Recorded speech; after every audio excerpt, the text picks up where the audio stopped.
pengetesan smart power inverter pesanan Bapak siapa ini kita belum tahu. Kita gunakan kode aja WPLTS ini kodenya, nanti kita tanyakan ke bagian admin untuk namanya. Ini smart power inverter dengan kapasitas 10.000 watt 48 volt. Untuk tampilan depan juga seperti biasa, indikator PLN, indikator inverter, indikator voltase inputan PLN, prioritas PLN dan inverter, switch on off, serta LCD pembacaan parameter inverternya ya. Ini listrik kita PLN, daya PLN kita 200 volt. Untuk parameternya nanti kita lihatkan sekilas saja, nanti kita bawakan manual settingnya untuk patokan settingnya. Jika di setting sendiri juga bisa sesuai keinginan. Untuk gelombangnya yang biru adalah inputan PLN, yang kuning output dari mesin ini. Kita gunakan bola juga. Untuk bypassnya, ini bypass ya, bukan prioritas, jadi ini bypass. Bypassnya ini sudah melewati sistem sinkron, jadi kalau kita tekan tetap melewati proses sinkron ya, jadi nggak ada kedip. Kita coba. Oke, tetap sama ya. Untuk gelombangnya nggak ada persimpangan fase, gelombangnya bolam juga nggak kedip ya. Oke, mulus. Untuk bagian dalam seperti ini, bagian atas adalah blok ATS, terdiri dari MCB softar, MCB baterainya 2 karena ini kapasitasnya gede, jadi MCB nya 2 untuk baterainya. Ini MCB charging, MCB inverter, MCB PLN. Ini kontaktor overswitch-nya, ini tab charging, ini ada trafo charging di belakang ATS ini. Untuk bawahnya ini adalah modul inverternya, memakai double gardan 40 MOSFET ya. Bawahnya lagi trafo toroid full tembaga besar. Untuk inputan PLN sudah ada keterangan, ada output juga sudah ada keterangan. Yang output ini nanti yang ke beban rumah inverter ini, bila kita mau menggunakan beban-beban besar yang bisa diambilkan dari inverter, kita bisa bypass switch di depan tadi untuk mengubah jalur yang di rumah itu, kita bypass ke PLN dan kita bisa menggunakan inverter, jadi jaringan rumah nggak terganggu. Jadi output inverter ini keluar saat di bypass ke PLN atau saat PLN bekerja, output ini ada ya. Untuk inputan baterainya juga kita tarik 2 kabel, positifnya 2, negatifnya 2 karena kapasitasnya gede. Seperti itu untuk koneksi-koneksinya. Nanti untuk pemasangan jangan sampai terbalik ya. Untuk baterai positif negatifnya bisa diperiksa dulu saat barang sudah sampai, ada cacat atau tidaknya bisa diperiksa dulu, atau nanti saat mencoba inverternya bisa pakaiin serabut dulu biar kalau ada trouble gak fatal ya, karena biasanya terguncang di jalan, jadi dipastikan ada yang patah atau tidak, aman atau tidaknya bisa dicek terlebih dahulu. Oke, untuk kita mau mencoba apanya dulu ya, kita coba ATS nya dahulu. Untuk perpindahan kita di posisi hybrid, ini di posisi hybrid. Kita akan lihat untuk perpindahan saat baterai menyentuh batasan bawah, dia akan berpindah ke PLN, dan saat baterai kembali naik dia akan berpindah lagi ke inverter.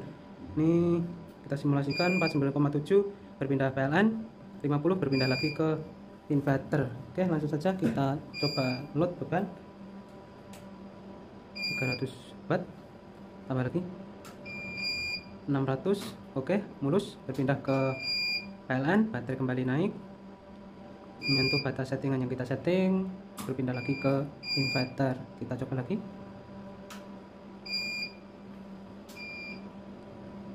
Oke, mulus ya, nggak ada persimpangan fase, nggak ada kedip. Oke, mulus. Lanjut kita mau lihat untuk menu-menunya dulu. Kita lihat. Oke, ini kita bisa tekan menu. Saat kita tekan menu otomatis dia akan berpindah ke PLN ya, jadi ada kedip karena salah satu sumber hilang. Tapi untuk kedipnya minim kedip ya, jadi untuk alat-alat rumah gak apa, karena ini jedanya cukup singkat. Oke, langsung berpindah ya karena minim kedip, jedanya sangat cepat. Ini untuk on off nya. Untuk batasan bawah tadi, batasan atas nanti bisa di setting sendiri ya. Ini tombol down up EOD sebagai backup, batasan bawah sebagai backup, over DC, kalibrasi baterai yang kita pakai, standar on inverter, auto on inverter setelah memproteksi overwatt, idle fan, nggak ada kipas untuk standby nya jadi nggak usah, buzzer yang bunyi, prioritas kita bisa di inverter maupun UPS. Di posisi UPS, inverter sebagai backup saat listrik padam. Ini mau di posisi apa terserah. Standby on, charging on di 49, off nya di 52, temperaturnya 75, sistem charging off ya. Relay untuk kipas di dalam, jadi kipas di dalam saat suhu 40 derajat akan on mendinginkan suhu di dalam. Kalibrasi output inverter, kembali ke menu awal. Oke.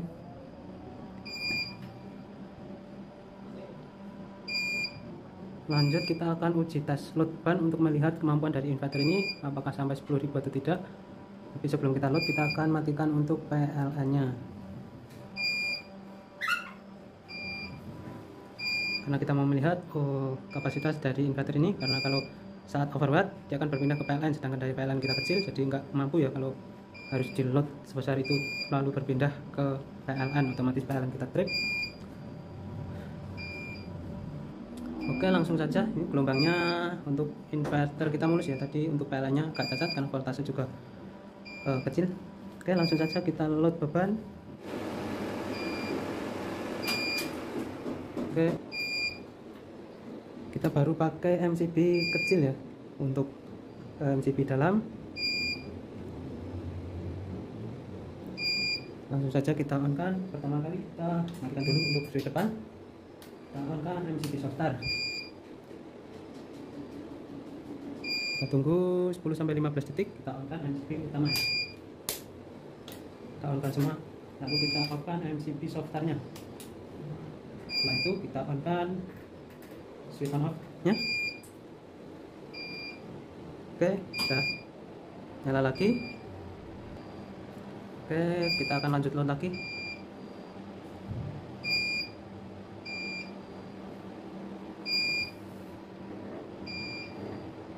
Oke, beban perlahan naik 2000, 3000, 4000 watt. Untuk gelombangnya masih tetap stabil 5000 watt, 6000 watt. Masih stabil, baterai 49,2, tambah lagi 6000 watt, 10.000 watt. Masih tetap stabil untuk output gelombangnya. Kita tambahkan lagi, masih naik turun di 9.000 watt, 11.000 watt. Oke. Jadi di angka 10.000 watt masih stabil. Tadi sampai 11.000, jadi beban kejut sampai 11.000 masih mampu terhandle ya. Langsung saja kita load lagi untuk memastikan kit ini sudah kita uji dari sini. Jadi sudah kita tunjukkan untuk uji loadnya, uji perpindahan serta chargingnya nanti kita tunjukkan juga.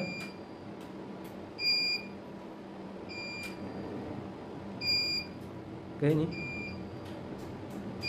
3000 watt, 4000 watt, 5000 watt, gelombang tetap stabil, 6000 watt, 7000 watt, tambah lagi 11.000 watt. Oke, mantap ya, sampai 11.000 watt untuk overwattnya. Berjeda sesuai settingan, on kembali ya. Oke, mantap ya untuk loadnya. Lanjut kita akan lihatkan untuk sistem charging. Kita lihat untuk sistem chargingnya, kita siapkan tang ampere ya. Untuk melihat waktunya ini masih belum ada. Oke, kita posisikan di AC karena kita mau melihat untuk AC nya.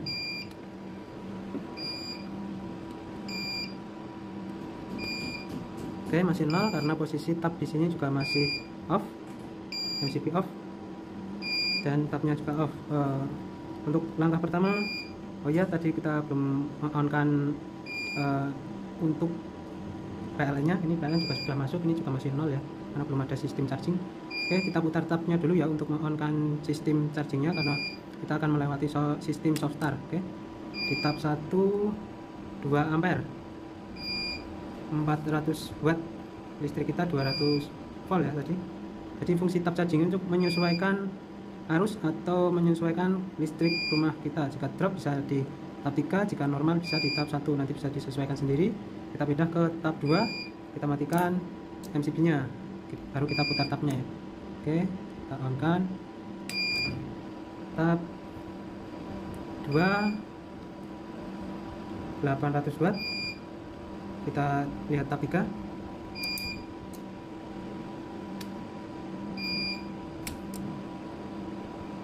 7 ampere, 1400an watt. Di tab 3 listrik 200 volt. Ini kapasitas chargingnya juga cuma 1000 watt ya, jadi maksimalnya di 1000 watt. Oke, ini untuk bagiannya.